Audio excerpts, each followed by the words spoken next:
All right, thank you. Thank you, Douglas, and for the so many words that just mean one thing.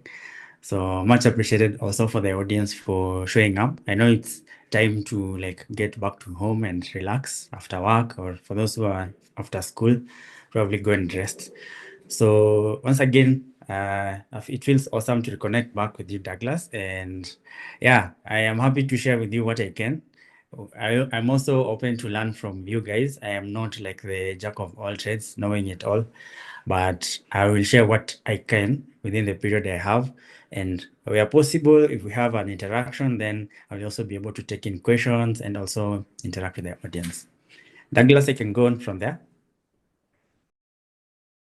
Ben.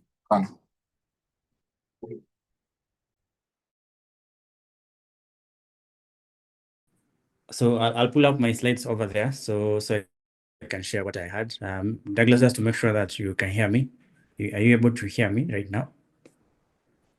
Absolutely, I can hear you very loud and clear. All right, thank you. All right, so let me share my screen. Just give me a second.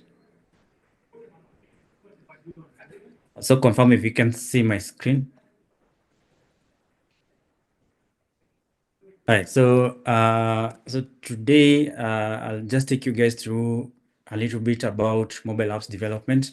It's a field that every other person is not doing, but at least it's an option for developers to opt in. So first, my name is Bernard Goda, and I work at Stanbic Bank as a senior software engineer on Android. And today, I'll be sharing some of the little insights that I have gotten in my experience as a mobile apps developer, having worked close to 7 years now.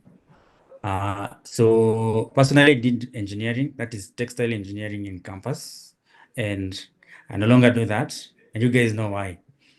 So today I'll be speaking to you a topic that I haven't didn't study for, but it's what I'm practicing right now, career-wise, and probably share insights on how probably you would want to get into it, or probably if you're into it, how best can you leverage on it to make sure that you have a better career path. So today I'll be speaking to mobile apps development in 2025.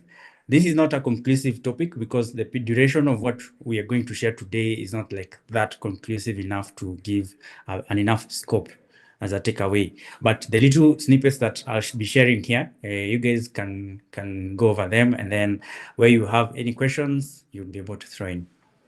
So I'll start off by giving out a snippet on why mobile. So there are so many frameworks out there to kind of help you guys to provide solutions to so many problems available there out in the market. So we have the web, we have mobile, we have hardware or embedded systems and stuff like. All those are very relevant fields that every other person can venture into. And today, the focus will be on mobile. So in 2025, the mobile is no longer just about apps. It's about the presence across every other skill in your life. Today we have your phone. Phones are getting better, smarter, embedded with AI. We have wearables, the Apple Watch. We have the Wear OS from Google. We have the Android Auto. We have the CarPlay, which are the automotive OS equivalents for the platforms. We also have the Android customs, which are just chips embedded with Android onto them to enable you ship products using the Android ecosystem. So nowadays, we're not just building software, we're designing the rhythm of modern life. And today, we'll explore how to build that rhythm smarter, faster, and bolder, where you'll be able to understand the nitty-gritties of how to apply mobile apps development, or even to enhance the skills that you already have existing. So as given from the scope, I'm supposed to cover the trends in 2025, then how AI is being used in mobile development, which we'll cover then, we'll see how. Then someone may be asking, how do I get to native Android, Kotlin? Is it Java, XML, Compose, Swift, Flutter, React Native? So you'll be wondering where to start, especially if you're a beginner. And also, I think because nowadays there are so many techs coming up, you might wonder which one to learn, which one to ignore. I'll also get you to best practices where we'll be able to tell how best to leverage your career towards mobile app development, and how best to transition or position yourself to get better career-wise. I'll also share insights on what my previous interviews have been, those that have made to successes, those that have made to failures, and learnings and lessons learned. And then we'll also see samples on how do we build beyond phones, because majority of the people nowadays just think mobile apps for phones. But however, this goes beyond just mobile phones. It goes beyond this, getting into vehicles, getting into wearables, getting into sensors in the building and stuff. And then we'll cover scope about Fire Remix, where I'll just take you guys through a sample project that I've been working on. This is not an advert for Fire Remix. It is just to show you guys what mobile app development scope can be and what are the possibilities and extremities you can get to. So I'll explain that more when we get to there. So let's look at what's hot in 2025. So in 2025, for mobile app development, we have AI-powered development for unprecedented efficiency, which I think most of you guys have been able to see in your IDEs. If you are into mobile development and you're doing probably Jetpack Compose and Android, when you go to Android Studio and then you're trying to type something, so it will give you suggestions based on what you normally write, or it could also give you access to what other people have written as code. And then this is directly added into your IDE. Whenever you type, it assists you to code even faster and better. In most cases, you'll find even the IDE will tell you, hey, actually, the only best pattern you can do is whenever you're writing your code and you're writing it in a particular manner. For example, I'm writing a simple class to get the deviation of a given amount from an account of a person. So what you do is you first of all write comments, and then you say, okay, this will do that, and this. You'll find that by the time you're finishing to write the comments within your code, then your comments, then down there AI will be able to generate for you the entire existing class, as long as you supply the at param to signify that I'll be taking in this as a parameter and this as a parameter, and then it will be able to finish for you your code. You find that devs are saving a lot of time and costs, because ideally what you'll have done is to get a premium package for Stack Overflow to get yourself at least answers for some complex stuff. Now we have low code or no code platforms on the rise in 2025, democratizing the development, which means we're bridging the gap between a skills gap in between there and then accelerating development. So no code or low code, these are frameworks or platforms where you go, whatever you think, go drag and drop or put in there some inputs and then you get an output for a problem that already exists. And some of them get better even to generate code, like to say Flutter flow and stuff, where you go, okay, I want to design my UI to look like this is a header and stuff, and then to be able to generate for you the code, including the HTTP calls and stuff like those. So in 2025 as well, we've seen the rise in cross-platform frameworks. So initially we used to have things like PhoneGap, Cordova, and Xamarin. These were the older, for the oldies, for the OGs, for the millennials. Those are were the cross-platform frameworks we used to know, including the jQuery, which we used to create cross-platform mobile apps then. But however, in 2025, we have the rise of Flutter, we have the rise of React Native, and then you have the rise of Kotlin multi-platform. And we go through to see what are the pros and the cons for each of the frameworks, so that you know if you were to venture into any of those, which one would you prefer and why? And then also, just like the old meme that says PHP ni ndovu, so we normally have people drawing a graph saying PHP is dead. That was in 1990. 2021, PHP is dead. 2010, PHP is dead. 2025, PHP is dead. But you guys know PHP is still being used up to date. And this still continues for legacy Java code bases for even corporates, so many of the corporates. And people used to say Java will die, but it's still there to live. So the framework doesn't really matter. It is what you do with the framework that matters the most, because you will end up doing a complex project with a framework that people hate, as long as it achieves the result.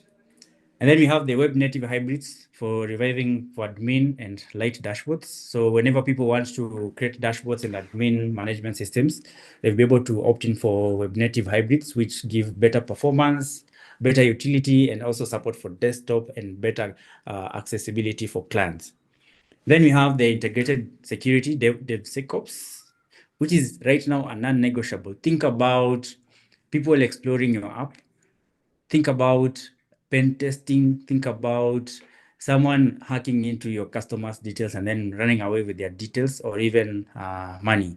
So at the core of every development, as a mobile developer, always put security number one, because that's the get point to your system. I will picture this. So you have people who are being carried on a double cabin, which has the back side of it open. And then it's carrying close to 20 people. You know very well, 20 people cannot fit in into the back of the double cabin. And then we have this one person who holds the door opener for that double cabin. Then this person, while the car moves, because we can't fit into the car, this person keeps on clinging onto the door opener. You know how the door opener for those vehicles look like. So you hold on to it. Whenever there's some little force, it opens. So what happens? All of you are down. So which means you are the number one entry point to vulnerability into any system, you as a mobile developer. You don't do things to do with SSL pinning. You don't take care of HTTP requests. You don't take care of your dependencies scanning. Dependency scanning, I mean, all the dependencies you add to your project, make sure they are scanned before you integrate them into your project, because some of them might have a malicious functionality to scrap data from your users. So security is now embedded throughout the entire development lifecycle. So that is at least my list in 2025. I know there is more and more, but at least this is what I have seen being integrated and used by so many teams across corporate and small and medium-sized organizations. So we have AI-powered development. Organizations now pay for premium ChatGPT, pay for Gemini and Bard and all those. Low code, no code. Some companies don't even have time for you to develop, so they just do it very quickly to get a minimum viable product. Web admin, web native hybrids, and then integrated security. We'll talk more about integrated security way later if time allows. Okay, so nowadays AI is no longer optional; it's baked in. That's what I would say. It enhances the user experience, AI in the app itself. So embedding AI capabilities directly into the app provides an intelligent, personalized, and efficient features for the end user. Then it boosts the developer experience, which means you will save more time to like think and code, as opposed to you having the problem and then feeding it to AI and then it gives you the solution as code. Then you have predictive analysis and trying to check for anomalies. For example, if a user is transacting from a bank account in one app and then they have another phone there, they want to transact. We don't know who this person is. Is it the same person or is it a person masquerading to be the original person? So with physical visibility, you won't be able to tell. But if you integrate with the AI, you'll be able to detect fraud in banking apps, flagging unusual transactions. For example, in health applications, you can be able to predict potential health issues based on data that is saved in the previous. We also have computer vision. I think everybody has AI model to their phone. At least if you're using a Google phone or any phone that is Android, you already have chips embedded onto your phone, which enables you to do better image processing, photo editing, and even labeling for photos, so that a photo taken in Malawi can be traced back and said, okay, this photo was taken at this place, and these were the metadata that were associated with that photo. We have intelligent chatbots and virtual assistants. A good use is where we have the support chatbots in support sections for different apps. For example, if I want to book an Airbnb and then we do not have an online support system, I will just put there a chatbot, and then every other client who wants to access any service, they just ping it and then it will give them the response. This saves us a lot of money because not so many organizations will be able to like employ a big number of staff to do so. AI for testing and quality assurance, this is a must because Nowadays, people are trying to offload the repetitive tasks, which includes you being able to take a physical app, give it to a QA tests. Remember, a QA doesn't need to have like a million fonts, but AI will be able to even do so many tests with edge cases and give you even better feedback than a human interaction. Then you have offline tools and framework. So this includes the lightweight TensorFlow, which can help you like do on-device machine learning model and AI processing capabilities, which enables AI to run locally, making you have better processing capability. Remember, these are weapons available to you as a developer, which you can use to even make your apps better and performant. Now, let's talk about choosing the right framework. So choosing a right framework is like choosing a car. You know, guys like cars and they will say, I want a G-Wagon. You know very well you don't have enough money to buy a G-Wagon, but you say, I think I like a G-Wagon. You'll say, okay, I want a Maserati and stuff. So how curious you are to know the whys and the whys, yeah, you need a Maserati and not a Toyota, not a Fielder, is because you have specific specs and preferences for whatever kind of vehicle you want to own. So in this case, it's like choosing a car, the speed, the comfort, the terrain, and budget, all that matter to that car. And in this case, choosing the right framework depends with your team, the timeline, target devices, tech debt tolerance, and more. Some projects need full control and pixel perfection. Others need to scale fast and fewer devs. Now, for this case, mobile development has evolved from native to cross-platform, and the native one has been existent for the longest time.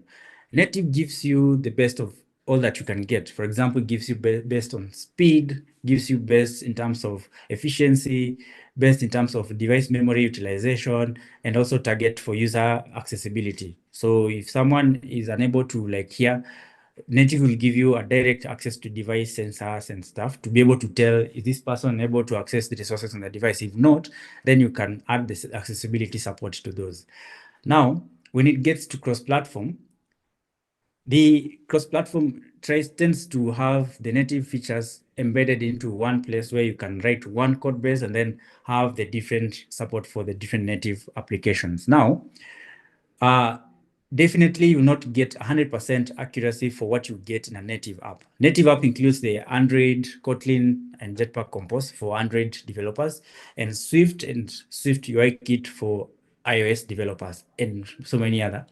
And then with those two, because they are the most dominant, we of course have the Harmony OS for Huawei, but at least at this moment, I haven't seen any cross-platform that supports that yet. But I see a big feature in terms of React Native because it uses JavaScript and TypeScript. Harmony OS uses the TypeScript as well to compile its code. So React Native will be faster at adoption for Harmony OS. However, for the rest of the frameworks, we have the Swift or Swift UI Kit for iOS and Jetpack Compose or XML for Android and Kotlin. Now, the other frameworks have been revolving around those two to ensure that we have only one code base to have different apps running in different stores. So, for example, iOS and Android. For Flutter, the approach is this. They have a separate language called Dart, which uses Skia to compile code and then compiles the code into Android, iOS, Windows, Linux, Mac OS, and the web, and even more. And then we have the React Native, which uses the web framework to like TypeScript and JavaScript to compile your code into an actual app. But still, it gives you web, Windows, Linux. However, you won't get Mac OS easily. But you will still get an iOS app which can be distributed to the Apple Store for equivalent small devices. So for this case, we still have one code base, and then you still have this producing different code bases. So Flutter gives you closer to a native approach, and then React Native will give you closer to a native, although you still have performance issues compared to Flutter. Now, in 2025, we've had conversations of Kotlin multi-platform, which has been adopted by Google at large scale and supported by JetBrains, which ideally wants to use Kotlin to support both Android and iOS, and I see these days they support Mac OS and web as well. And then we have those being compiled. So Kotlin is, so the iOS app is normally compiled into Kotlin native, and then the Android version uses the Java native. So that's the JVM. And then the other frameworks now rely mostly on, wait a second. Confirm if you can hear me, Douglas. Yes, I can. Okay, cool. So the other frameworks still do the same thing, like PhoneGap, Cordova, Xamarin, which were being used a long time ago, which used different technologies. Now, the decision depends on you for whatever you want to do. So if you're joining a company which is at small scale and they want to have a product really quickly, you might opt to use a cross-platform framework. If you have a company that stability is about stability, there are considerations about stability, scale, perfection, pixel perfect, that is the UI must be consistent, heavy animations and stuff, you might consider to use the native, because native gives you access to the UI framework and APIs which you can use directly. Now, considering those, you can see the native gives you full API access, best performance, seamless UI, UX with platform conventions. It doubles the work if you are to build both for Android and iOS, because you have to hire someone who is supposed to do separately Android and to do separately iOS. This means double effort, duplication, because same functionality being done different ways. And then also means you have to hire them, which comes in with cost. Then learning curve for native is not that easy, because you really have to learn deeper. Because I remember when we used to learn Android sometimes back with Java, we knew it was the thing. Like Java is the only language that we use to develop apps. However, Google came in with again Kotlin. We were forced to learn like new Kotlin and get into the Kotlin stuff, and it took over. So it became now the formal development language for Android. Then we went to iOS. So they used to use Swift. In fact, earlier they used to use Objective-C. Then they went to Swift. Then again, they introduced the Swift UI kit, which can be used to develop the UI.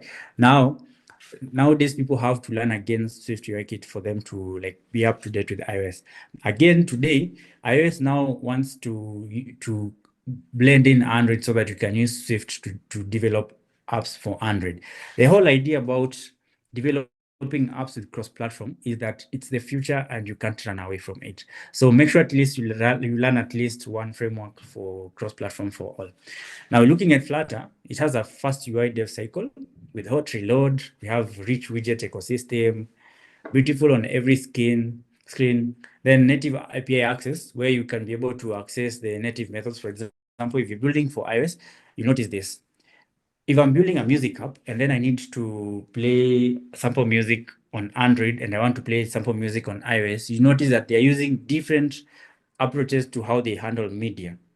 So on iOS, they use the API player, and then on Android, they will use the EXO player.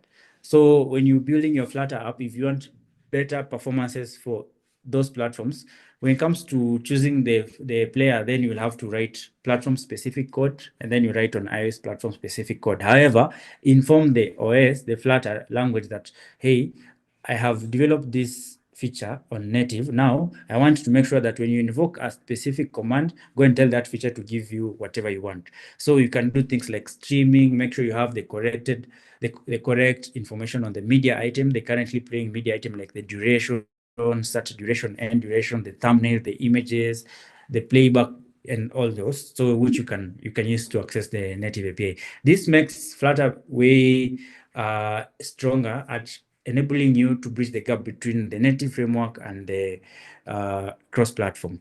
The same happens on React Native. However, you'll have at least a big issue on performance tuning, which are needed for large apps. So React Native is also great for JavaScript and TypeScript devs. Then the community support for React Native is way too huge, and you can even hear people talk about how React Native is better than Flutter, or how Flutter is better than React Native. And then there's the talk about Kotlin multi-platform, which is KMM. So what KMM does is to share logic like networking, validation, models, native UIs, better. So you get better performance experience. Then nowadays, when you open your Android Studio, you have support for Kotlin multi-platform as an additional feature. You go there, create a new project, and then you see Kotlin multi-platform. If you look at this, it means every other giant company is getting towards making their framework be supported by different other frameworks and platforms. So for example, Apple wants to be able to develop for Android as well, and Android wants to be able to develop for iOS as well. So if you're a developer and you're a diehard for native, then it's a time to at least try doing one cross-platform. But if you're coming from Android, Kotlin will be the closest friend because you're doing your Android in Kotlin, and so it will make sense to go to KMM. However, don't feel or don't say like because I'm doing Kotlin, I can't do that, or Flutter, or even JavaScript, TypeScript for React Native, because the other ones are relatively easy to learn, especially say Flutter, because the learning curve is so easy and you can spin up a really fully working app within a very few number of days, similar to React Native. If you're coming from the web side, it will be easier for you to jump into React Native because the syntax is almost the same and the tools are already there for packaging and building your app into the corresponding Play Stores or Apple Stores. Now, the decision of choosing what you want depends on you. Over there, I've just added a simple diagram to help you understand what will be the path like to be able to choose the right framework. So you'll be able to decide, is your team JS or web focused? If it's a yes, you can choose the React Native. Or you use the web framework JavaScript to do your web, and then you do the React Native for your channel. And then if you want a unified UI for cross platforms, unified UI, you can say to use Kotlin multi-platforms as it provides Jetpack Compose like CMP, Kotlin multi-platform. Sorry, Compose multi-platform, which is just a UI generator for Android, which enables you to generate one UI, but can run on Android and iOS, which you can share the UI and then run on both platforms and see. Then you have Flutter, which now have a separate language with widget. It has a lot of rich widget structure, which enables you to build really beautiful UIs.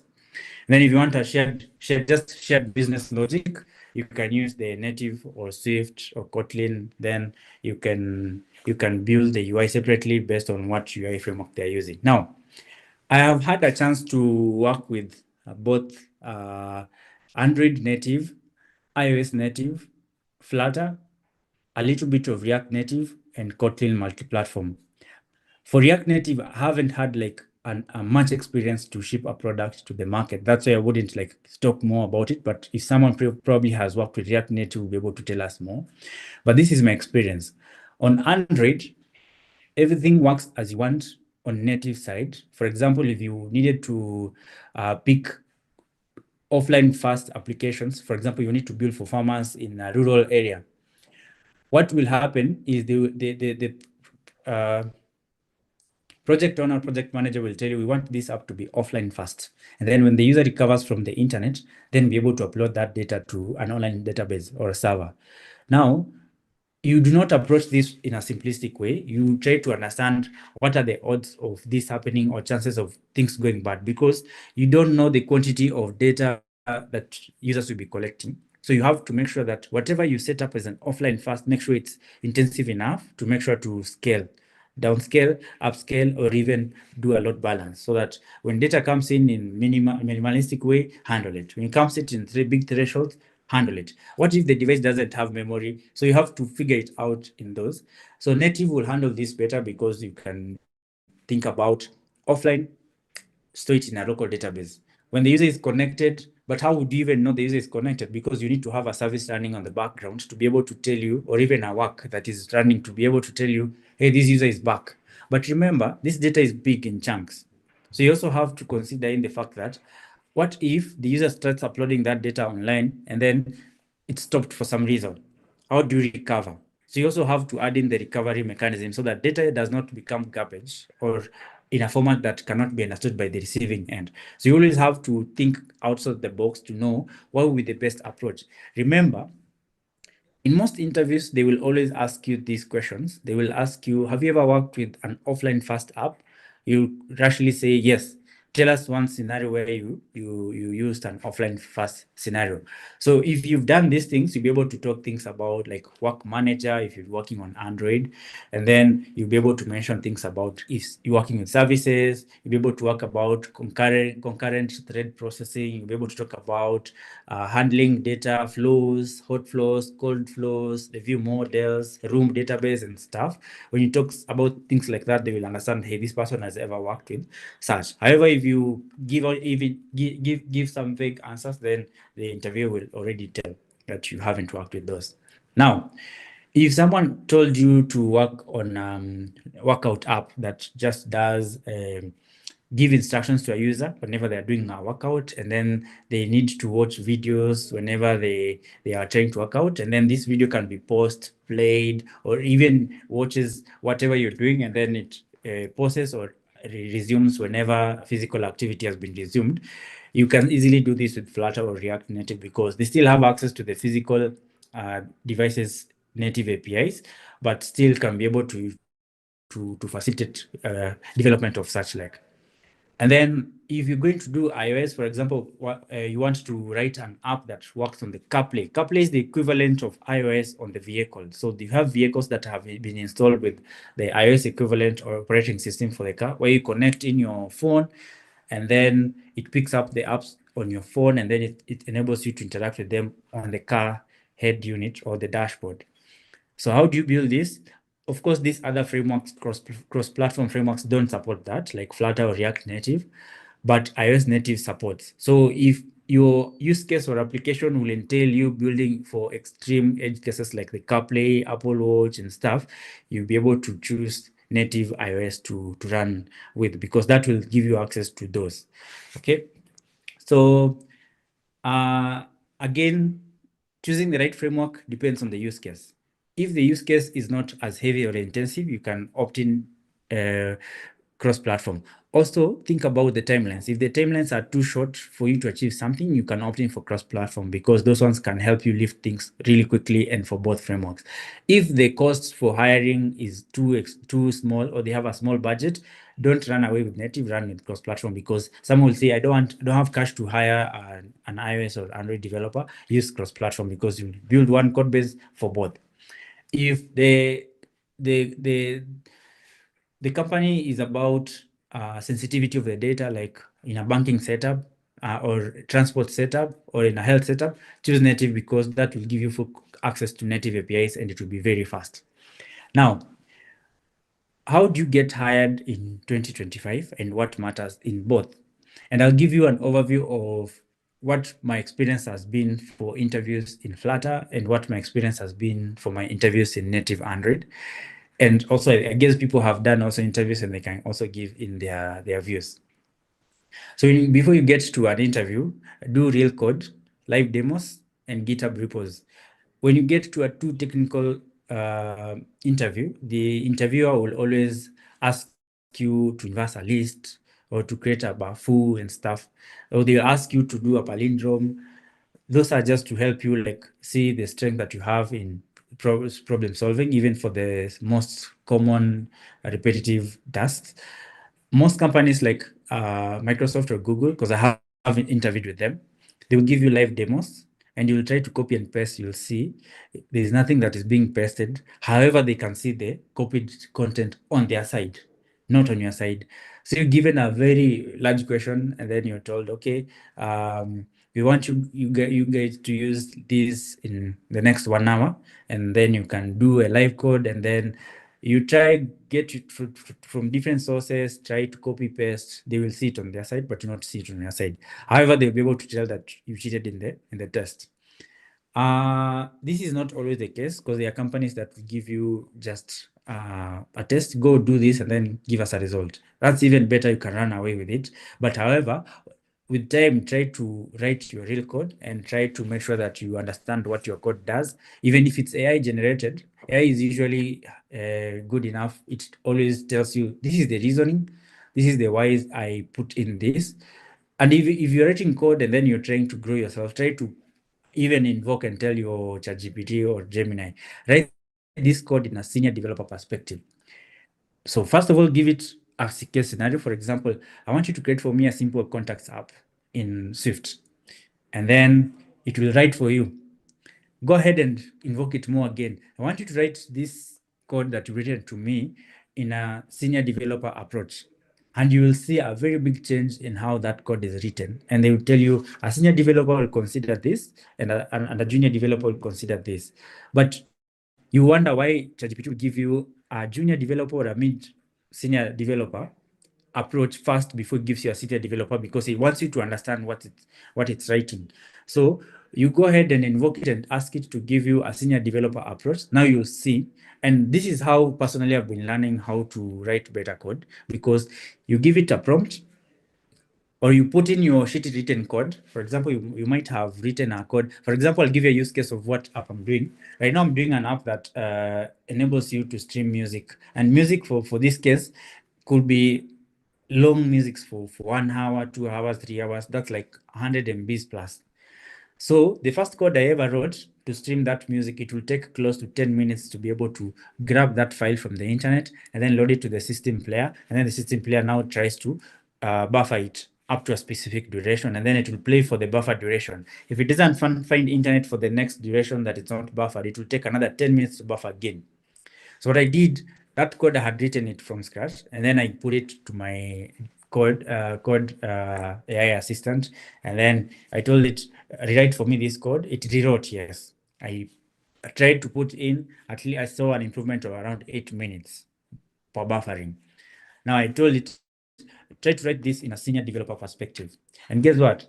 That buffering reduced to close to milliseconds.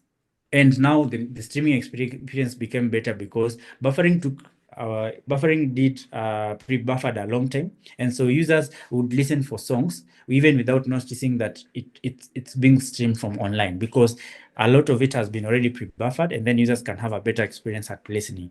This will help you because at some point you might be given complex projects to work on, and you might meet such like complex scenarios where they will tell you, okay, when users try to access our app, it overheats. Why is it overheating? Because it's taking too much memory in processing a given task. Now, how do you even approach that to even make it better? Now, what you do is try out with whatever exists, better it, and then better it even better. So that at some point when users are using even with a lower memory, then they should be able to still access this app differently. One trick that you can do as a developer is always measure what memory is on device.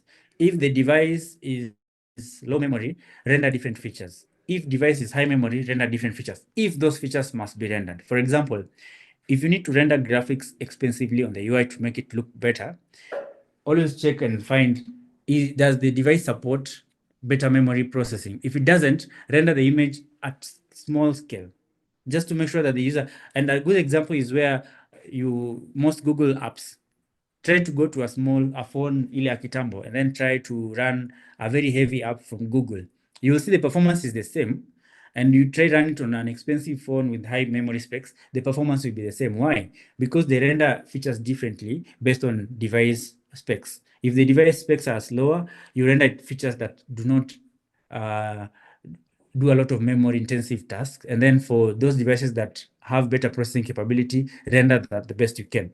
This gives you both of your users a better user experience, because they will never notice that there's a difference in how we render our services, but however, they still have a seamless experience and stuff like this. So then always have mobile UX sensitivity. Don't write just an app.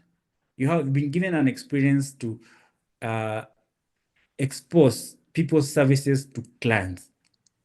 It's your responsibility to make sure as a developer that you write better apps that are intuitive to customers and they make it easier from start to end journey without facing any glitches. Should there exist any glitches within your processing of your mobile app, try as much as possible to inform the customer like, hey, I tried to make a payment, but the payment didn't go through. This is the reason.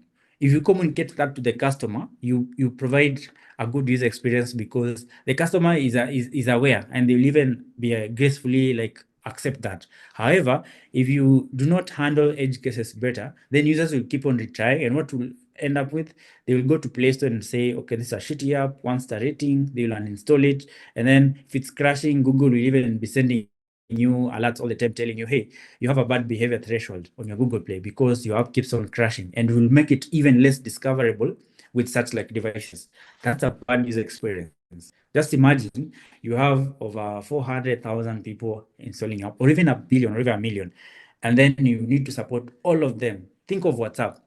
WhatsApp works on even smaller devices or even bigger devices. But the trick is they have the feature flags. This phone can support this WhatsApp, render this WhatsApp. They also have the split bundles. This bundle can be distributed to this phone, this can be distributed to the other phone. And so they make sure that UI-wise, the phone can process the UI correctly without leading to any glitches. Then we write dev blogs about what you're learning all the time. Let's just write a blog, do something to make the audience out there know that you understood something and you're able to do it without any issues. Then build side projects and talk about your decisions. Participate in open source, even with small contributions. Then be visible. Talk about what you do. Write on Medium, on YouTube. And I like what Douglas is doing. Then you don't need 5 years of experience. You just need 5 solid things people can see. And that's all. You are hireable. And any other person can get you to your job place. Douglas, confirm if you can hear me. I can hear you very well. Mr. Sorry. Ben.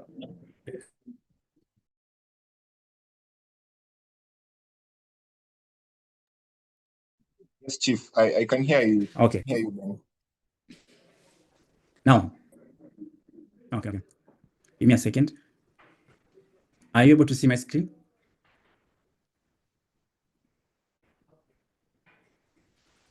Your screen is very visible. Okay, cool. Now, I will try to go faster because of time. So let's get deeper into another topic, which is beyond just phones. We have a new era of screens. The reason why I decided to add this to my conversation is that so many developers ignore that there exists a vast potential opportunities for them to develop. Because when you're developing for mobile apps, remember, these apps are supposed to be mirrored on TV, they're supposed to be mirrored on cars, they're supposed to work together with companion apps like your watch, like your BT, Bluetooth enabled devices. They need to work well with Wi-Fi enabled devices. They need to work well with Internet of Things enabled devices. And the first that we'll talk to is the Android Auto CarPlay, where because the car is always in motion or at static standstill, then remember, for safety, you always have to control them using the voice. So you eliminate distraction as much as possible. So today I'll show you how to go about this, how you can build about Android Auto. And for this case, we just go through a demo because we cannot have time to like go through codes and stuff. We have Wear OS or Watch OS. Remember, Watch OS, these are OS for Android and iOS equivalent for the watch.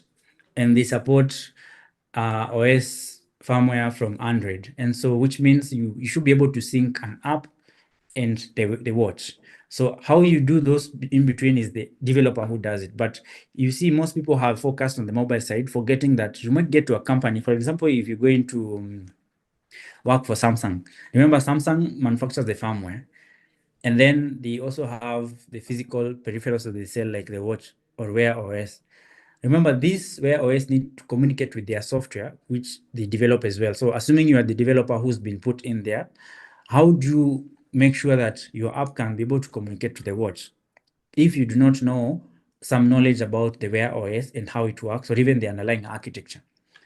So this is a niche area where if you capitalize on it, it becomes easier for you to become a notch higher to an interviewer and ask them, hey, I've worked on Android, I've worked on iOS, and I've also worked on Watch OS and Wear OS for Android. And all of them have been published on Play Store where you can use them and such. So when an employer goes to even those stores and confirms that actually they will eliminate also many processes of verification for your credibility, and you'll end up actually getting the job. We also have Android TV and Apple TV. These are for visual content, lean back UI, and big media. This is where, and I'll show you, I think, in a demo here, how TV apps work is very different from how mobile apps work. So if you focus on your mobile app and think that, hey, after developing this app, I'll be able to directly ship it to Google Play for distribution on Android TV or Apple for distribution on Apple TV. It's not possible because how TV interactions happens is very different from Android. The Android OS itself has the touchpad, which enables you to touch every other part of the screen, enabling to interact with apps here and there.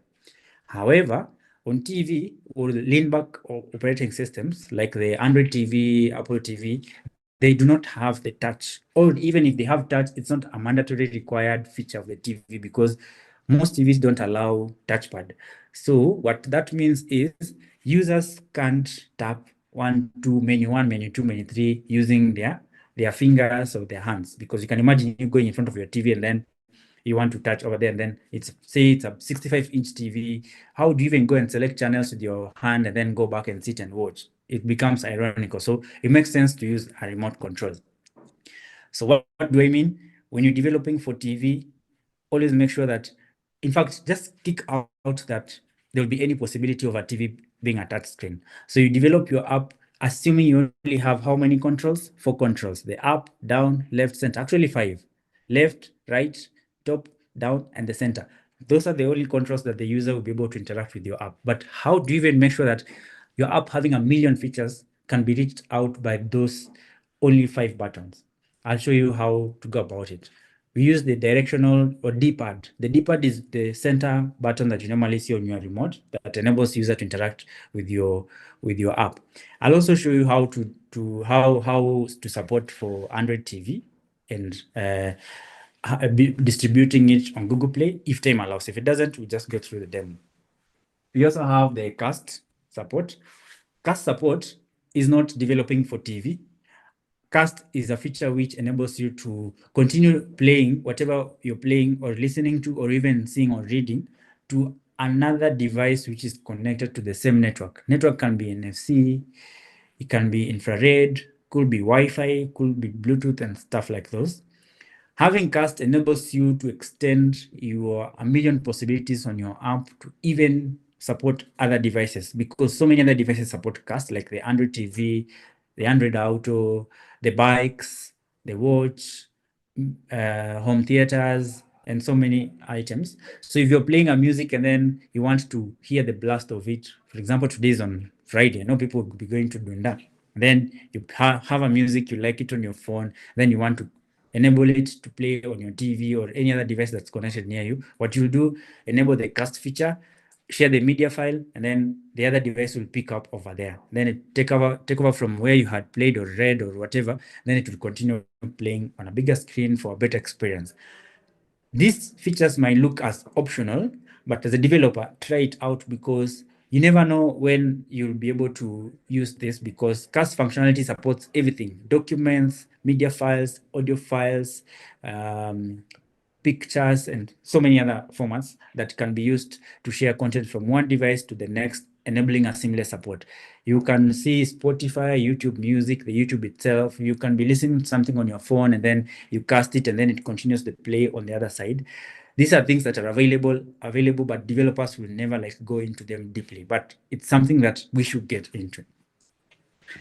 So let's go to the key takeaways for the session, because I don't want it to be longer and also theoretical. We do takeaway, we see what there is in store, and also you can also give feedback at the end of this. So the key takeaways from me today is: framework serve your product, choose wisely. AI is your teammate now, embrace it. Build for all screens. Think about wearables, cars, TVs. Ship small, show often. Your public work is your portfolio. This is what I would do as my takeaway, because I know so many are beginning, so many are into it already. So what matters is whatever you build on, and or whatever tools and skills you use to do to solve your problems. So everything that you do, AI is your teammate. Embrace it. Build for all screens, and I mean for your phone, for your Android, iOS, TV, Apple Play, Wear OS, the car, and stuff, because these are also form factors. Remember, today there are over 40 million cars on the road which support Android, but we have developers who support these cars. This is a niche area that no one ever explores. Now we have over 100 million TVs, at least as per Google statistics which are being accessed by users, 100 million, your app is not available to them because you choose to focus on mobile. But however, this is not always the case. At some point, you might need support for this because you might need to tap into this 100 million customers to use your app. Ship small, show often. Show often, I mean, go on LinkedIn, talk about what you've done, even if it's small. Just show, hey, you guys, I've made a milestone. This is what I have done. And people get to recognize you for what you do. And that's a cool thing about it because they will always keep in their mind that these guys are good in this. And so when work comes, you're the first person that they will choose. Then your public work is your portfolio. And as I've mentioned, whatever you go say out there on Twitter, on LinkedIn about what you do, what you build is whatever people are meant to know about you. And so they will always be remembering you for being a mobile app developer, cross-platform, a TV app developer, a music app streaming app developer, a banking app developer and stuff. And so they will always refer you to new opportunities and jobs that come by. Okay. Douglas, I am happy to take any questions, but if you prefer, I can go ahead and do the demo, and then we can answer questions afterwards. So I hope the key takeaways are clear, and so I'll be moving to my demo now, which is Fire Remix. This is an app that was a random and a pet project. It's not like I'm sponsoring it. It's just a pet project that I do to learn the different features that are available for developers to develop on. So what this app does is just provide an experience for the future of streaming. And what ideally that means is an app that looks for longer songs or even scrap the waves for different single songs and then mash them together into one long mix, and then it gives out to the user. Think about it as a skeleton version of a future DJ. A skeleton version of a future DJ means in an ideal scenario is where you go, we have the Joker, the DJ Joker, then we have those mixers and stuff.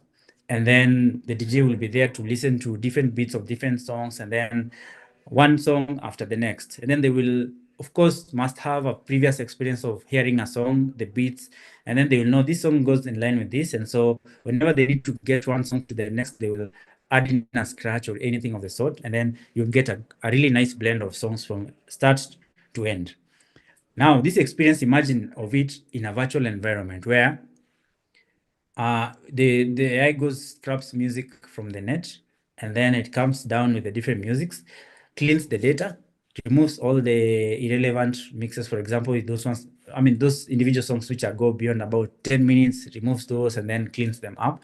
And then it watches their amplitudes and then comes up with a nice wavelength of what mix can go with what mix, and then it mashes them together. This app is done on cross-platform, Android, iOS. Web is in beta, and then it supports the Android Auto, supports the TV for the lean back, voice commands and stuff, and then it also supports the casts. So for today, we'll be able to just see the app, the Android Auto, and the TV, because we can't connect right now to casts at the moment because I'm not in a place where I can connect to a cast device. So I'll go through this app to show you what it looks like on the phone, and then I'll show you what it looks like on the TV, and then what it looks like on Android Auto, or even how this works. And then if possible, we can see how you use this in a real life scenario. So first, the app is on Play Store already. It's called Fire Remix. This is how it looks like, where you have your mixes, and then you have the search, the local, the library. Remember, all these mixes are AI generated. Not generated musically, but scrapped from the web, individual songs of existing artists, and then mashes them together into one long mix file, which can be played across different form factors. And I'll show you this in a live demo. If you have your phone, you can scan that to get that up on Play Store, then we can go through it together. So I'll connect my device, and then we see a live demo for this. Douglas, confirm if you can hear me still.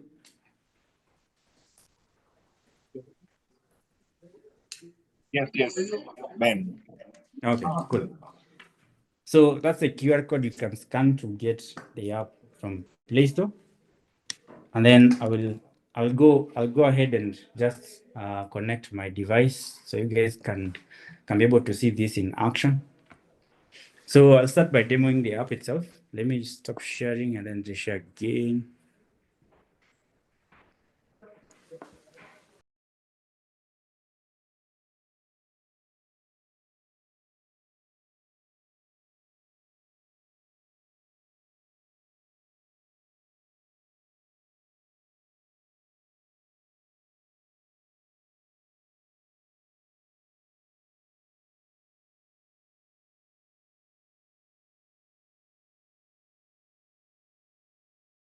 All right, so I'll share my screen. So meanwhile, as Ben is trying to share with us, if you have any questions, you can place them in the chat box, the live chat, so that he can be able to pick them when he's summarizing the session. Again, if you're a new visitor or you're seeing our content for the first time, you can just support our community by subscribing to our channel, liking, leaving a comment, or even sharing with your friends. Fabian, when you're ready. Okay, yeah, sure, I can share the screen now. Confirm if you can see my screen now.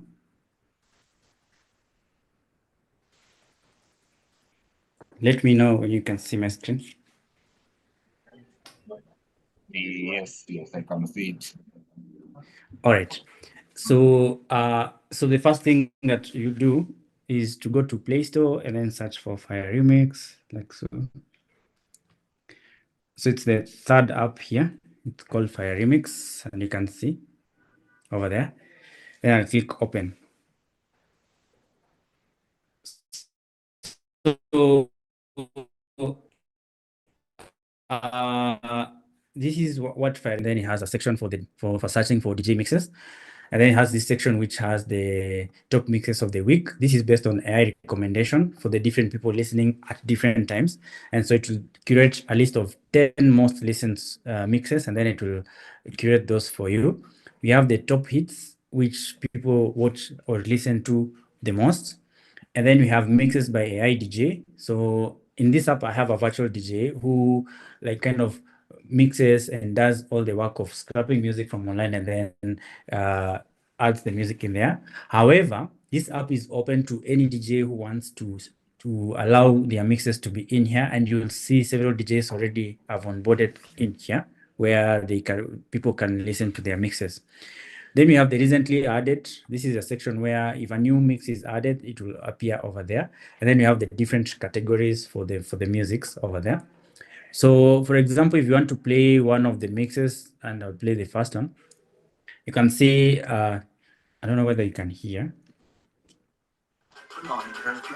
It's over there. You can see the blend of visuals and stuff. This is done in Flutter.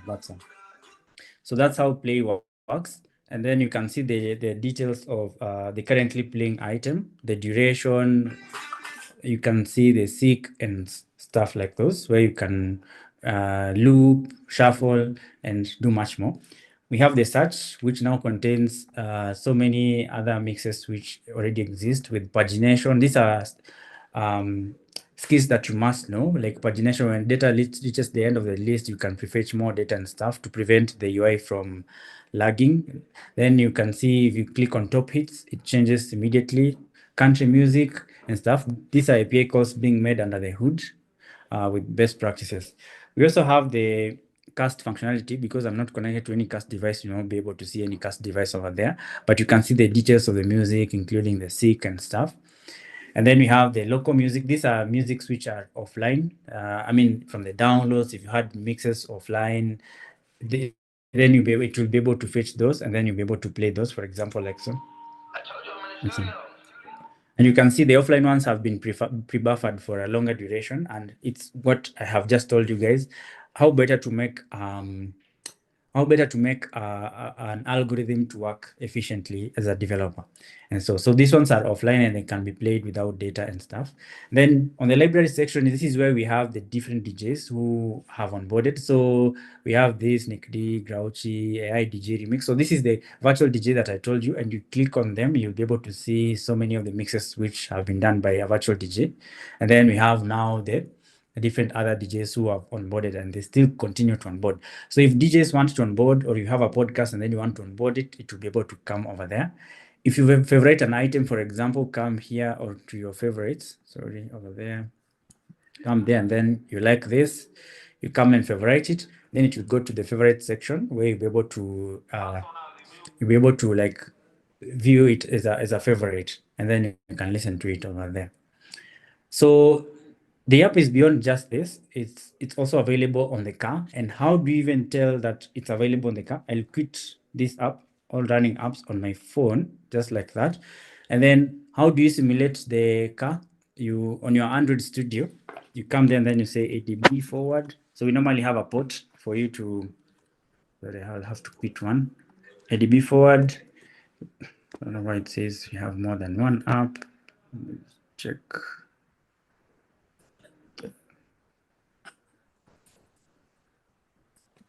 So I'll do a port forward for the emulator on the car because I already can simulate how this will look on a car. So I'm assuming that you've connected your phone to your car even without starting the mix or even starting your play for your app or even the functionality of your app. So what will happen is your phone connected to your car will send all the apps onto the car, and then the car will be able to interact with your app. So I'll just move into the folder containing that, and then I'll power up the. Sorry, I'll need to enable some features on my phone. So how you enable that to work, you come to your settings on your phone, then search for Android Auto. So we have Android Auto, it's there. So you just need to enable the server from Android Auto so that it's able to mirror what you're doing in a virtual device. So start head unit server. So the head unit server is just the dashboard that you see on the car, which will simulate to what you'll see on a real car. So once I've started the head unit server, I'm good enough to do the ADB command forward the port, which accepts like so. And then I can move to the folder containing the simulator like so, and then I can start the head unit. Now, this is what you normally see on your car.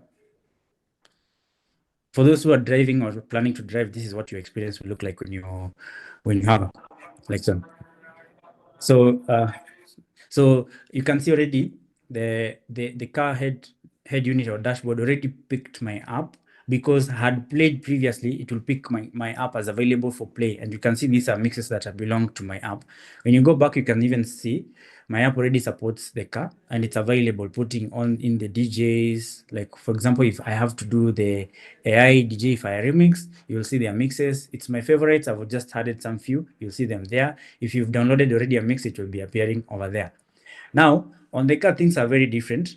If you want to control things on the car, I'm assuming right now my phone is still like it's not running my app. So the only controls I have are on the car and nowhere else.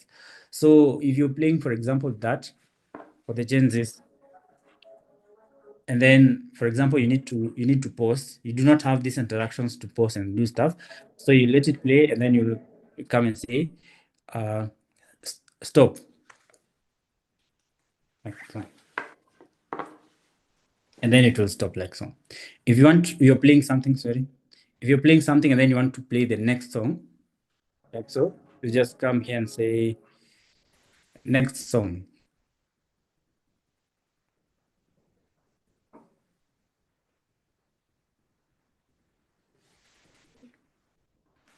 Then you can see it picked up the next song.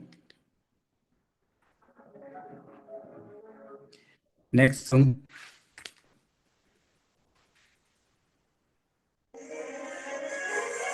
So you can see the only commands that I have on the car are only voice commands and nothing else. And you can see if I put side by side, let me just power up my app over there. It's there. Let me put them side by side.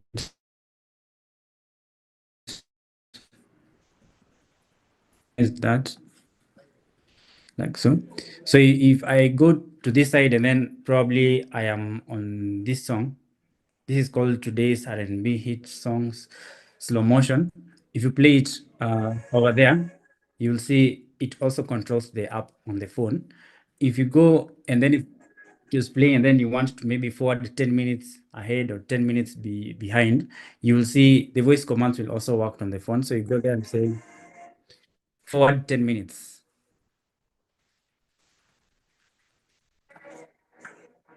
Now you can see it's already forwarded from 10 to 10 minutes when it was around 0.2 seconds. You can forward further. You can forward 10 minutes. Sorry. Already forward 10 minutes.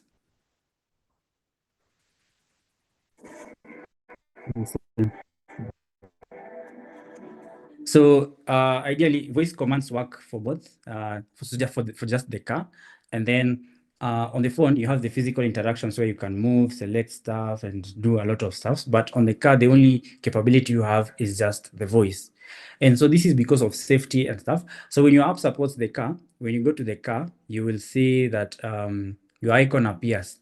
You can see these are all apps that support the car. If your app supports the car, you'll be able to see your app icon over there. Like for me, it's over there.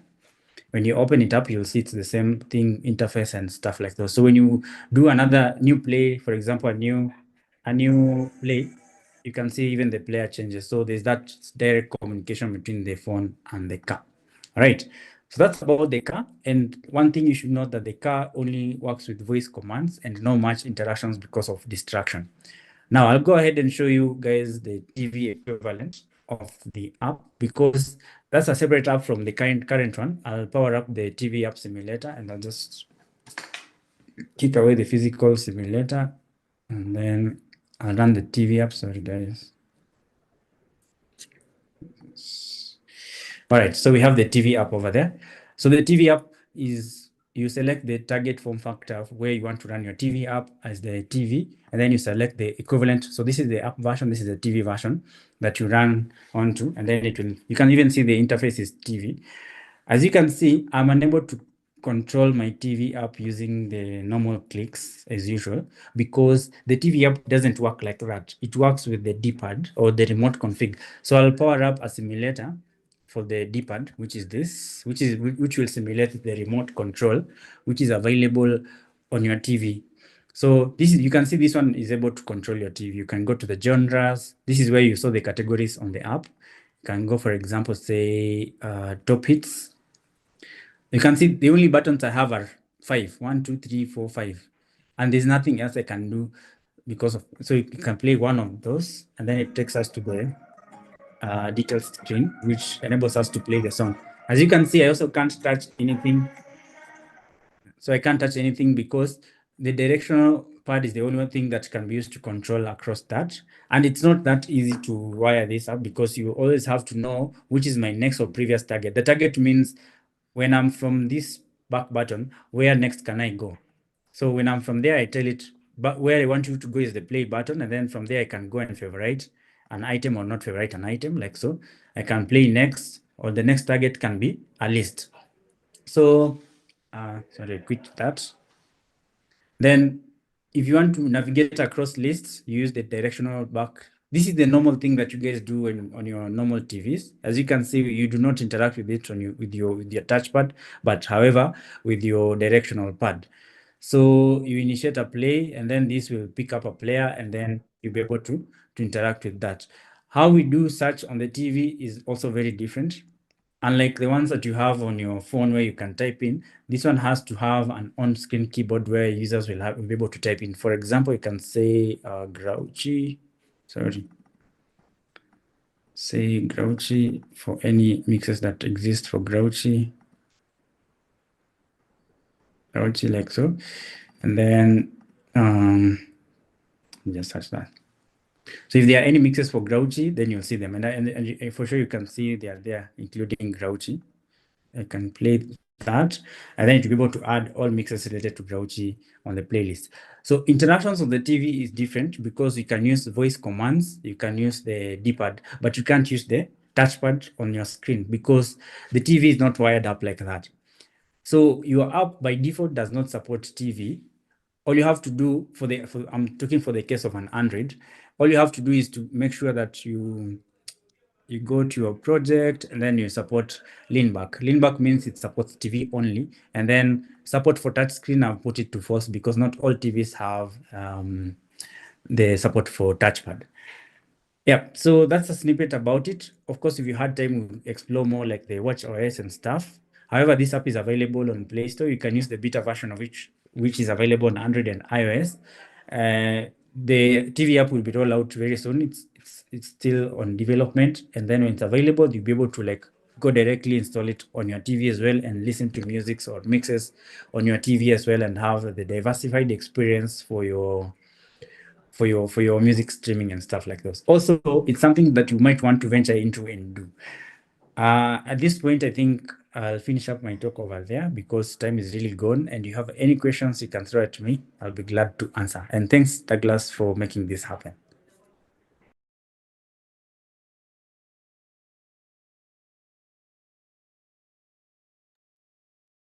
And don't mind so much about my background. Yeah, because I'm still studying country. Very grateful for your time, Ben. And if you can also allow me read for you some of the questions. But at this juncture, rather allow me to thank those who've been consistent in terms of following through what we are doing. So there are a few questions, one from the Google form that we shared.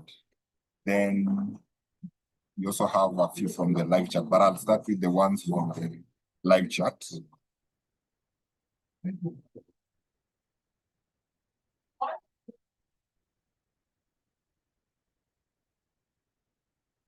Okay, this is to also recognize the people who at least given their feedback on the chat. Alan Nitonga, we have Smaron, Daniel Onyore, someone by the name Cybersasa Systems, Brian Kamana, Manwagi, Angela Nyabuti. So there are a few questions, Ben, and I'll start with the very recent one. If the user doesn't get an account, how does the app, now this is with regard to the app, how does the app save their downloaded songs and the songs they've added as their favorites? So you can just read all of them, or at least the ones that are related, then you can be able to respond. So that's, I think, someone wondering how the data is saved, assuming the user doesn't have a user account. Now, close to that, you have mentioned about buffered and pre-buffered. What do the two mean? That is Brian Kamana asking. If you can maybe be noting the questions down. Then someone is also asking with regard to the app, how do you monetize the app? What UI framework do you use in your Android Studio? Then which stack did you use to develop or come up with the Fire Remix app? Yeah, so that. We also have some acknowledgements. Someone is saying inspiring content. Maron is also acknowledging that they are updated. We have a shout out from Daniel Onyore, great work, man. There's someone who is, I think, this is more to your line of career. They're asking, you mentioned that you did an engineering course. Yes, cyber systems, you got that right. Ben did mechanical production engineering, something around textile. And so the question is, they're wondering how you became a senior, especially because that is not your line.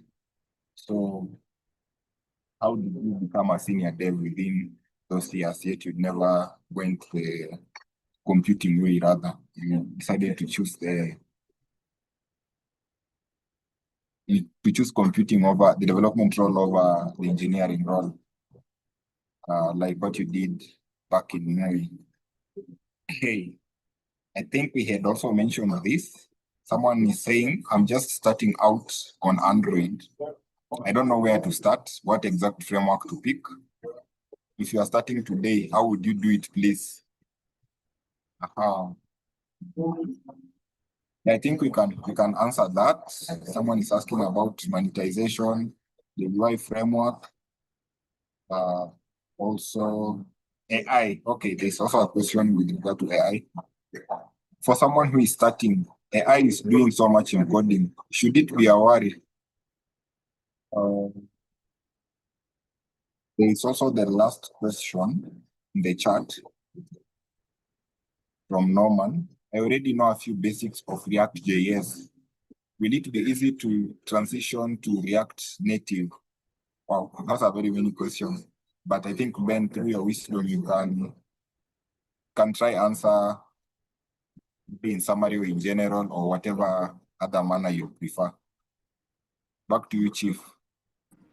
All right, thank you, Douglas. I will start with the also. I thought I was still speaking to myself, but I see so many questions on the chat which says like you guys were attentive. That's really awesome, and I appreciate. I know I haven't shared much that probably many of you will have anticipated because of the limited time. Had to like really go through so many things rashly, but if Douglas had time or will have time, we can even create separate sessions where we can get the mentor-mentee thing to at least help people move from students to work or from work to professionals and stuff like those. I'm not the know-it-all, but I will try my best to help where I can. So I will start with the Kasongo question. The money. How do I monetize the app? I forgot to share that piece. Maybe I should just share how my intention was or would be. There's the offline support for the app, and for someone to kind of get to like listen to the mixes offline, then they have to watch ads, which maybe I should just show you guys transparently over there. Douglas, I'll share my screen. You'll confirm if you can see my screen. Able to see my screen, Douglas?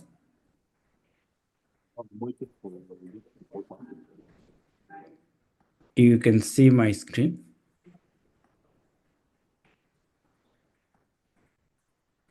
Douglas, confirm you can see my screen. Oh yeah, right now I can. Okay, cool. So how I make money with the app, or I'm planning, or even in the process. So I'll just change this to light theme so you guys can see it clearly and better. So how I make money is whenever someone comes and then they want to listen to a song, for example, like that, and then they want it like saved offline or downloaded offline, then I have the prompt which tells you, hey, listen offline, watch this video and earn 10 download points, which you'll be able to download 2 additional songs for that. So when you click on that, of course, I don't want to watch that ad. When you watch that ad, you'll be given reward points, which are on this side. You can see this menu from here has the reward points, which are like 15. So you redeem them for download. So when you download, it reduces the number and then it gets to the download section like this one over there, and then you can listen for it offline. Now the ads is what I'm generating revenue with, but on TV it will be a different story, which is still work in progress. But that's how I monetize on the app. I hope that answers someone's question. I saw it on the chat. All right, now to the next question. The other one was okay. You mentioned you did an engineering course, didn't get the exact course, which is not developing. So, and you're a developer within 7 years. Okay. So, what happened is this. I used to study in Moi University. And I used to study industrial and textile engineering with mechanical option. So what we used to do is to weave. Ideally, we used to be called professional weavers or professional cherehani people. That's what we used to be called. But ideally, it was a field where you'll be able to assemble clothes, be able to create a garment from scratch to a cloth that you can see. This is from different varieties of textiles. So how I transitioned to this is when I used to be young, I went to Immobilist School, which is here in Westlands. And then I studied mobile information technology with them. That was in 2014 over there. And then when things didn't go well, so I went for the engineering course, which I did. And then throughout those times, I used to like do hackathons and stuff. Then I got a chance to go to Safaricom for internship. So after my internship, I think jobs started coming in, and I will advise any other person, if you are getting into tech, make sure you can at least struggle to get to these big companies for your internship or attachment, because anybody who sees that on your CV becomes easier for you to navigate around. But again, that does not answer it all, because you also need to be this person who is visionary about exploring tech. For example, having personal ambitions towards doing it. For example, I want to do this kind of app that can help solve this. So I want Dash that can do Dash for Dash. If you're able to answer those questions and then you go ahead and build anything, even if it's simple, even if it mimics a sketchy UI, you go through the struggles of understanding the process of solving problems in a complex way to make them look simpler, and they solve problems that are very complex. So this process, you never learn it by one day. So for me, I learned this process throughout my entire period in Moi University for close to 6 or 7 years. And then by the time I was getting to Safaricom in third year around there for internship, I started applying for jobs aggressively, or at least applying or even sending what I had done in campus. For example, the GitHub repos, the massive projects I've been doing. If you guys check on my LinkedIn, you'll even see I had documented what I used to do in campus, from building fifth year project, GitHub repos, the projects I've gone, the hackathon and stuff. I used to document it on my LinkedIn so that people know. Then eventually, after getting to Safaricom, it became easier. When I apply, I say, okay, for some reason, people even never care about whether you've done it with campus. As long as you are in a company, SAF or any other company, KPMG or any other, it becomes easier for you to get hired, which works for some people. For some, it doesn't. For if it doesn't work for you, then the only remaining option is for you to like go deeper into the tech stuff and share with the community. Go speak out at events, share with people what you know. The only problem we have as developers, we only do code on our machine and it remains on our machine, because no one will ever get to know about what is on your machine.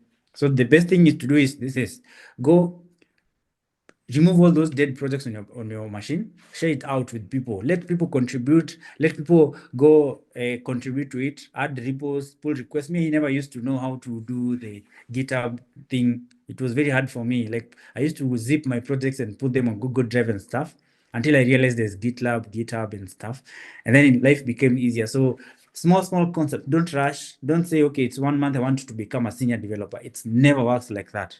So you have to have baby steps, but make sure those baby steps. This is why a child will never skip the walking stage and then waanze kufly na magari venye watu wanafly. No, they go baby steps, know how to walk very well, and then now they can start working hard to even walk and run.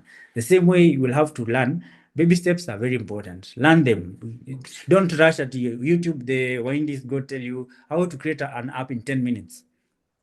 Yes, you'll create it, it will run. And then what do you tell yourself? I know how to do it. That's the problem now. Go try understand. There's the developer documentation that is available for everyone, which keeps the documentation as much detail as possible. Now, the details is what scares people, because they feel like that's a lot of content to read. What you can do is go watch those Windies, fine. But for everything that they do, go and research about them. If it's view models, understand what's a view model architecture. I used to struggle with something called clean architecture and model view model. I used to wonder, what is an abstract class, what's a future, what's a use case, what's a repository, what's a domain layer. I used to struggle with those, but they didn't make sense at the time. But over time, you start employing small techniques of those. Start by naming your folders in a clean architecture. This is the data layer. It has the presentation layer. It has this feature layer. It has the repositories, the domain and stuff. You start by naming the folders the correct way. And then now next start adding classes that represent what you put in those folders. Over time, even if you're not doing it the right way, over time you find yourself doing it even to the best. And that's how, for me, it become easier to do clean architecture for either Flutter, Swift, Android native, and so many other, because they are interchangeable. When they say MVVM, clean architecture, they are the same. Only that when you go to the different frameworks, they are applied differently. This one will use abstract classes or interfaces. This one will use use cases and futures or either stuff like those. But you get to learn with time. I hope that answers you. So from there, then it's been easier. Mimi doing a lot of blogs, articles, speaking at events, applying for jobs massively, and not giving up. Because if I showed you my email even for last year January, you get so many rejections, but you can still keep on applying. When you apply, make sure when you're given a chance, go do it your best, because so many people went to do the interview, you succeeded, and then don't go and disappoint. Go do your thing, go do your best. Yeah, when you get to the interview, go prepare very well. Very well, I mean, go to the documentation, read, go to ChatGPT, ask it to give you a summary of what will be asked in the interview questions and stuff like those. And then we have I'm just starting out on Android Dev. I don't know where to start. What exact framework to pick if you're starting today? What would you? So if you're starting, don't be in a rush. Look at what resources you have at the moment. Don't say, okay, I want to develop for cross-platform, Android and iOS, when you do not have a MacBook at the moment, because it's a requirement for you to build for Mac OS or Apple. You must have an Apple device. So I would advise you go native first. Or if you have to do cross-platform, then you can focus on web and the framework that you support. For example, if it's Linux, you can focus on Android and web and the Linux OS or Windows. If you have to build for cross-platform, remember, it's not like I'm discouraging you to do cross-platform initially. It's just because for you to build fully cross-platform app, and then you can appreciate the fact is you must have a MacBook for you to distribute and generate an iOS equivalent app. You won't be able to run an iPhone app using a HP or any OS that is Windows or Linux. You must have an Apple ecosystem. So for that one, I'll advise if you're starting off, you can start off with the native. Any of the native, it could be web or Android. And then when you get to some extent where you can afford a MacBook, then do what? You can do cross-platform. That becomes easier because when you want to even test an iOS app, how they install their dependencies is very different from how you install the dependencies on Android. So it becomes a challenge for you to say, okay, I can see it on Android, but how do I test it on iPhone? You will assume that it will run automatically, but that's not the case. You need Xcode, you need other tools that will help you to grow. So first, do the basics. If it's web, learn. If it's Android, learn. Learn with what the resources you have at that time. And then if you get other resources, you can do cross-platform. Again, starting with native helps you to comprehend cross-platform better. So me, I would recommend you start native and then you go to cross-platform, because cross-platform will still go to the native methods and then get you over there. However, if you have everything set up in place, Flutter is easy to learn, and also React Native is easy to learn to get started with. So you can pick up any. It also depends on what you want to do. If it's a really complex project, do it with native. If it's a really simple project but tight timelines, do it with any cross-platform. Okay. Okay, so you've been mentioning buffered and pre-buffered. What do you mean? So buffered is the duration that a song will take to complete. So if the song needs to get to grab that, so if the app needs to grab 100 MB song from the internet and then play it, it has to buffer. Buffering means loading that song into memory for it to get to the system music player. Now, buffered is what I mean is this is the loading time it takes for that music to actually get to play. Pre-buffered means it's that time where the song has been started playing, but in between, to maintain a smooth play, we need to pre-buffer or preload some chunks of the song ahead of time, so that by the time the song gets to that duration, it's already preloaded, preventing a user from seeing the loading all the time before they can actually listen to a song, which provides a bad user experience. As you can see from the demo I did, you can see when we asked the vehicle to forward to 10 minutes, you saw it jumped to 10 minutes and then continued to play. And it's because it had pre-buffered or preloaded some of the contents of the music. And so it will be able to go in through successfully without having to buffer again. I hope that's clear. All right, and then we have, since the user doesn't have create an account, how does the app save the downloaded songs and the songs they have added as favorite? One, I use the device identifier or device binding. Device binding, I mean one app per device. So that device has a unique identifier, which I identify it as the unique identifier per that user. And so when I'm saving to favorites, I already associate the user with the device unique identifier. So that's how I'm able to save it to favorites and identify this is a favorite to this device.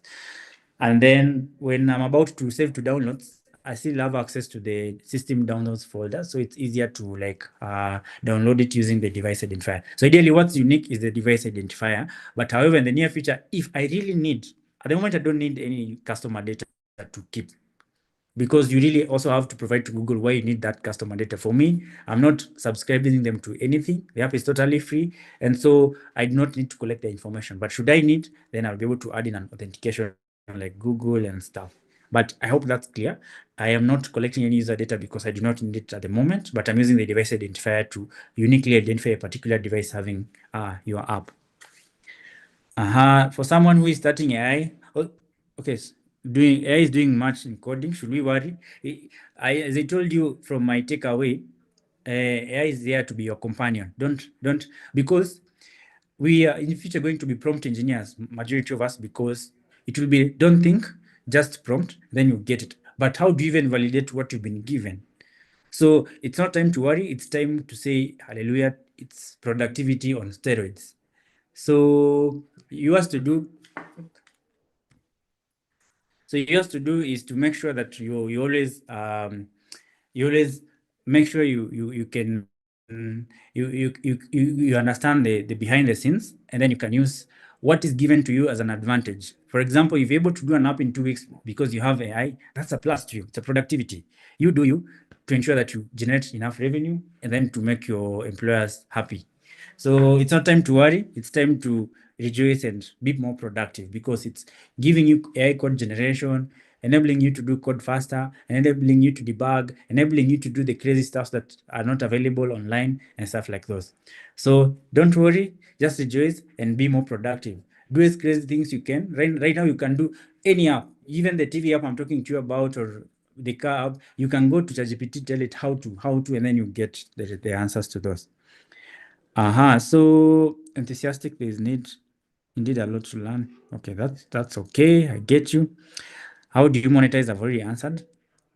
Okay, where does one even get an internship for entry into the market? I'm new into this. I'm feeling kind of lost. So Ian, you do not have to get worried. There are so many companies which offer internship opportunities. So step number one is to always model up your LinkedIn profile correctly. This is where all my jobs that I've been getting found from, because I know people in LinkedIn get fraudulent calls, but for me, all my jobs have been getting them through LinkedIn. And how do you get jobs through LinkedIn? Making sure your portfolio is up to date. When you do all those projects that you do, talks that you talk, whatever you share with friends, put it on LinkedIn and put it up to date. And then when you creating your profile, always make sure you put there your skills correctly. So don't put, I have a million skills, because LinkedIn will even be confused. What do I offer you? So when you're creating a profile, just make sure that you say, okay, I'm an iOS developer.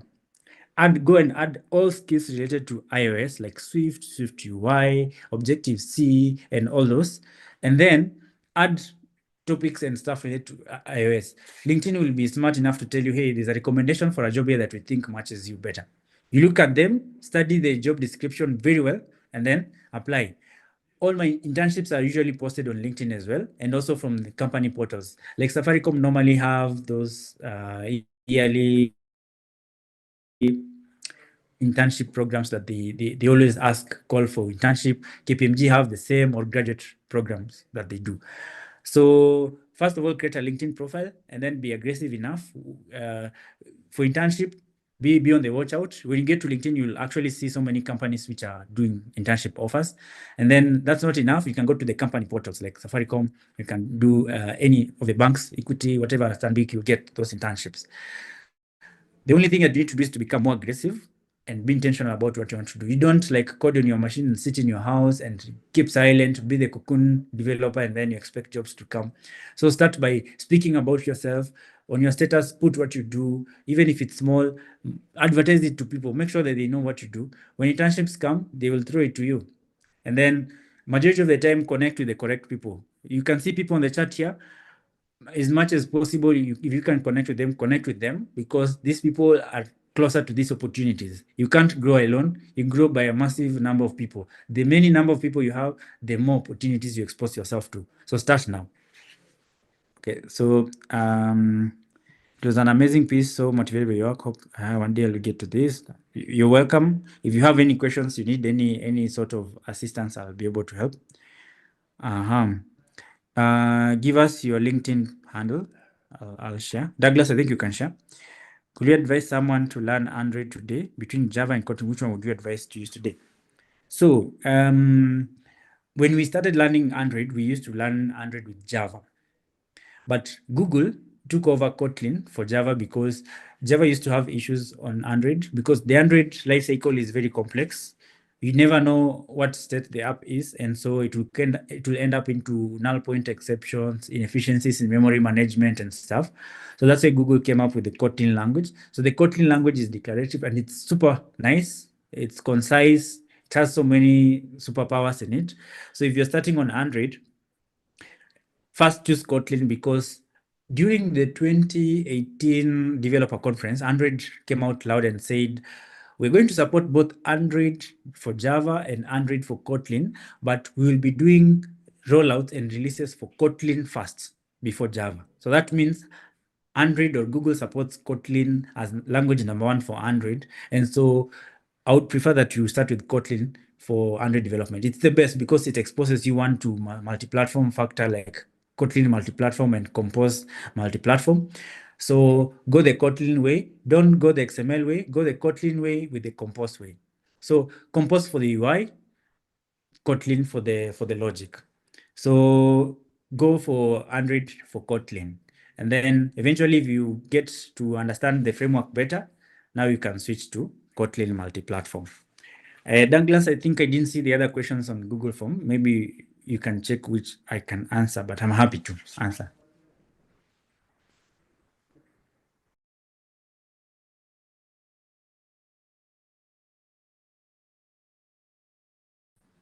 Douglas, you can hear me?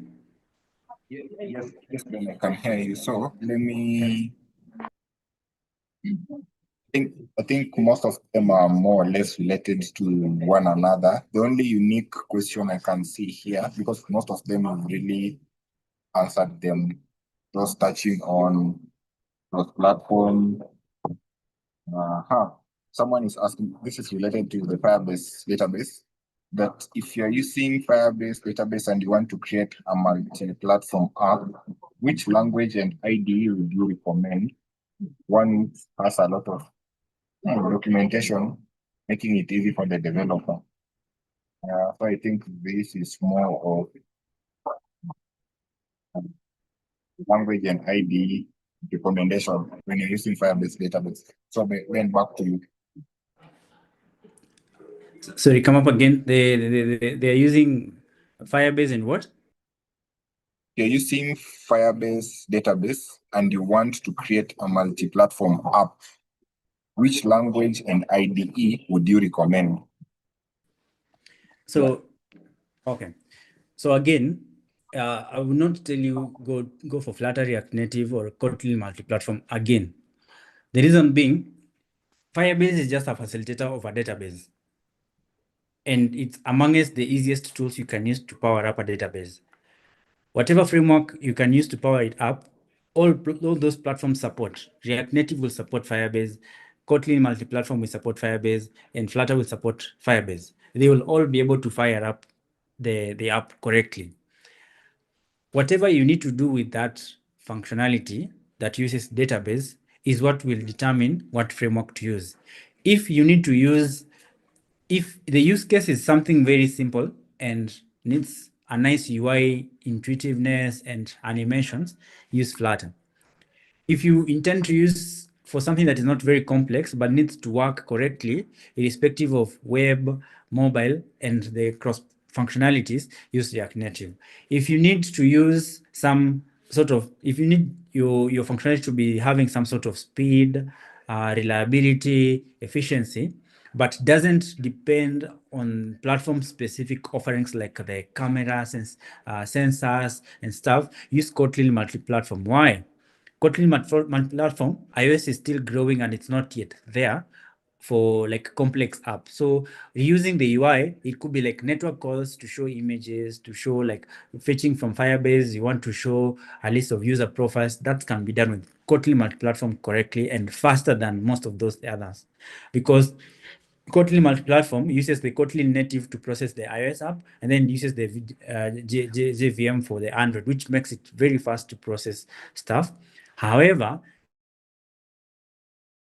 if you depend on the OS offerings like the accelerators, the sensors, the temperature, the ambience, the lighting, those that need the device specific specs like the island, the iOS dynamic island, it's not available on Android. So what you do, if you need to access the iOS dynamic island and then you need to access the Android 15, maybe cover, screen lock and stuff, you use the native, use Android or Kotlin. But since you're interested in cross-platform, your use case will determine what to use, because the database is just a facilitator of how data will be stored, but all of them support 100% and efficiently. However, if you need data being collected to be saved in the database, needs to use complex sensors and device specs, you can go to native. If you need just nice UI and animations, go for Flutter. If you need the average of those, you can use React Native and Kotlin multi-platform. But the use case depends on so many factors. So I can't tell you go for Flutter, go no, but the use case depends on what exactly you need to do. If you want me to go through with you the use cases that you have that will need you to like choose a framework, you can reach out to Douglas and then we look at the use case and then I can advise which one is better and suitable. Also consider your skill set. If you know you do not know how to code using Flutter, don't do it in Flutter. If you don't know how to code it in React Native, don't code it in React Native. Code with whatever tools that are available to you, because those are the saviors. This, like for example, for me, I did this app in Flutter and partly in native because of the music play. I did the music play on iOS using the native player for iOS, and then I did the music player on Android using the EXO player native player on Android. And then all I have to do is to tell Dart and Flutter, hey, this is the duration. You can even see the controls were shared across the Android Auto and the app, and so making sure that the streaming of the songs is in sync. So they're using the same player which works for both, and so they only tell that, hey, this is the duration, and that's why you're able to see when we said forward to 10 minutes, it was able to read to 10 minutes, because the native framework was able to tell the Flutter framework, this is the duration, and then if it changes, go and inform Flutter. So Flutter is always aware of what it does. Same can happen to React Native, although I haven't worked with React Native as much to give advice on it. That's why I'm leaving some portions of them out. But it's very much possible, because I understand the underlying technology that is behind React Native allows you the capability to share data from native framework to the cross-platform framework, which enables you to also achieve the same result, but at a slightly slower performance. Yes, I hope that answers. Douglas, any other?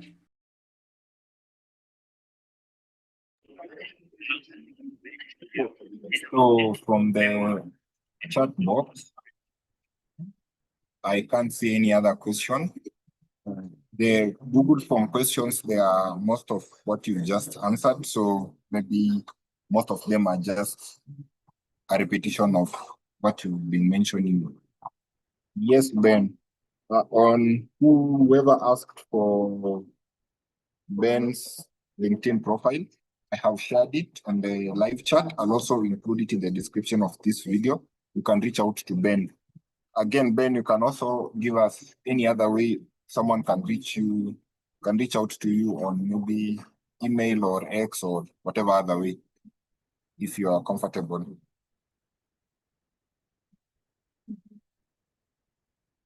Especially for those who want mentorship. Ben, if you can hear me.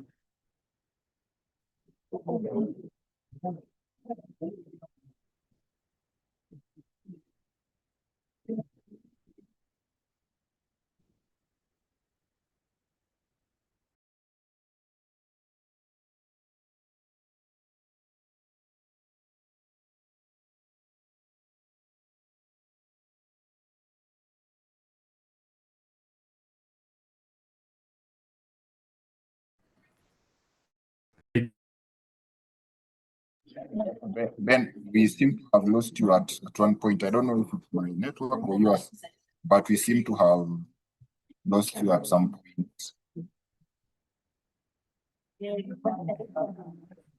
Ben? No, just asking if there's, I was just asking if there was an additional question, but you said it's not there, so that's okay. Okay, fine. I also requested if you have any other additional way in which someone can reach out to you, either on X or mail. But again, I'll also include the link to your LinkedIn profile on the description of this particular video. Yes.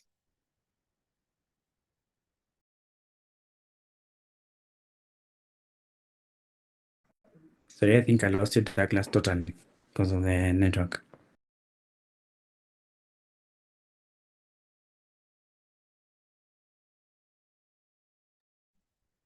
Okay, fine, Ben. I think we covered majority of the things that we wanted to focus on in this session. Thank you very much to our community, to the audience, to the people who've been consistent to follow through what you are doing. For those who've really supported what we are doing, sharing our content online. Remember, one of the ways you can support our community is through subscribing to our channel, sharing our channel to your friends, commenting, of course, giving us feedback on whatever you might want us to focus on next. But all said and done, Ben, there's no other way we can thank you enough. We are really grateful and honored to have your presence this evening. I know you are one person who has a very busy schedule, and for you taking time to just take us through that session on mobile apps, especially in this new age, this was very timely. I know there are beginners, we have seniors, we have a lot of, in terms of expertise, the people who've been following, and you've really answered a lot in terms of where does someone begin, which platform do they use, which kind of framework, even some of the nitty-gritties when it comes to mobile app development, especially when you are going the native way or the cross-platform way. You've really taken your time to expound on that, which I think it's very informative in such a session like this. For those who are yet to learn much about mobile development, Ben has just confirmed that he's available for mentorship. I have typed his LinkedIn account on the live chat. You can click on it, reach out to him, drop him a message or whatever other way you can want to talk to him. He's available for mentorship. Again, by popular demand, we can do another session related to this. And I know if Ben has that time, we can create it in a different way so that we can also be able to reap a lot when it comes to mobile app engineering. This is the first session that we are doing on mobile app. So we would really appreciate your feedback on how we can do either section 2 of this or how to custom it so that you're able to understand it better. Ben, a lot of people have given feedback on the live chat, saying how much the session has been informative. And I know even for those who watch this video after it's been streamed, they'll be able to attest of the same. Fire Remix app is there on Play Store. You can support what Ben is doing by downloading that app, giving you a review. You can listen to, I've also downloaded that app. You can listen to your favorite songs using that app, give a 5-star review or whatever, depending on the kind of feedback you be having. You can maybe also reach out to him in case you have any other kind of technical difficulty when it comes to starting up on mobile app engineering.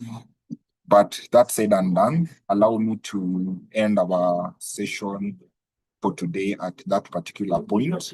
Next week, we also have another session, same platform, same time, at 6 p.m. We'll be looking at a different topic, but all the same from another expert. Yeah, so Angela, I have noted that feedback on GitHub and open source projects. That is fine. We'll see how to do that on our community. So thanks everyone for setting aside time to be part of us today. We hope to see you next week. Remember to subscribe to our channel, like, and give a comment. And see you at 6 p.m. on Friday next week. Bye-bye and goodbye.